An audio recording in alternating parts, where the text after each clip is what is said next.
Pinag-utos ni Pangulong Ferdinand R. Marcos Jr. ang pagkakaroon ng lifestyle check sa lahat ng mga opisyal sa gitna ng investigasyon patungkol sa maanumalyang flood control projects.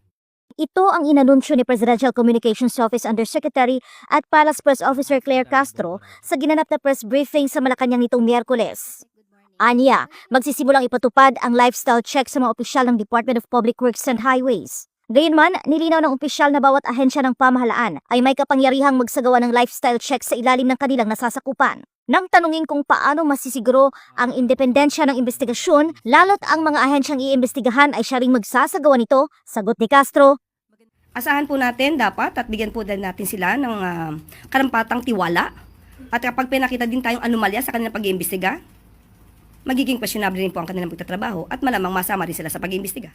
Binigyang diin niya na ang isinasagawang aksyon ng Pangulo ay hudyat na rin para sa iba pang ahensya ng pamahalaan gaya ng Commission on Audit, Bureau of Internal Revenue, Bureau of Customs at mga lokal na pamahalaan na magsagawa ng investigasyon. Tiniyak din ng opisyal ng palasyo na ang investigasyong ito ay malawakan at non-partisan. Iginiit pa ni Castro na tiyak na sasampahan ng kaso ang sinumang mapapatunayang sangkot, maging ito man ay opisyal, kontratista o politiko.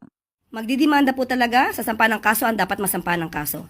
Walang sisinuhin, walang malapit sa puso, walang kaalyado kung sino man ang involved dito, sasampa ng kaso.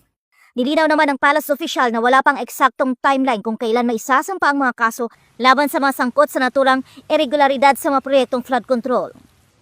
Samantala, kaugnay ng mga espekulasyon tungkol sa posibleng pananagutan ni DPWH Secretary Manuel Bonoan, sinabi ni Castro na wala pang indikasyon ng anumang pagbabago sa tiwala ng Pangulo sa kalihim.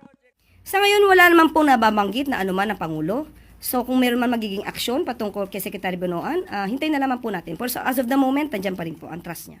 Binigyang diin ng administrasyon ang pangangailangan ng tuloy-tuloy na pagsusuri sa mga rekord ng DPWH upang matukoy kung sino ang nasa likod ng mga proyektong dapat sanay nakatutulong sa paglutas ng malawakang pagbaha. Ngunit ngayon, iniimbestigahan dahil sa umano'y irregularidad. Sa kasalukuyan, ani Castro, 11 flood control projects na ang personal na nainspeksyon ni Marcos, kabilang ang mga proyekto sa Marikina, Iloilo, Bulacan at Benguet. Ginawa ito ilang araw matapos makatanggap ng mga reklamo ang Malacanang sa pamamagitan ng sumbong sa Pangulo.ph. Batay sa ulat ng PCO, nitong umaga ng Miyerkules, umabot na sa higit 9,000 reports ang natanggap ng palasyo na may kinalaman sa flood control projects. Nakaduda-duda ang implementasyon. Dapat lang. At hindi lang yung elected public officials ha, pati yung mga appointed. And ma'am, any comment dun sa latest na sinabi ni BBM na lifestyle check bawat ng mga official? Oo! Dapat lang. Dapat lang. At hindi lang yung elected public officials ha, pati yung mga appointed public officials. At hindi lang yung mga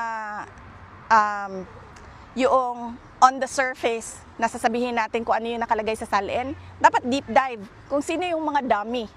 Ilabas yung mga dummy ng mga public officials.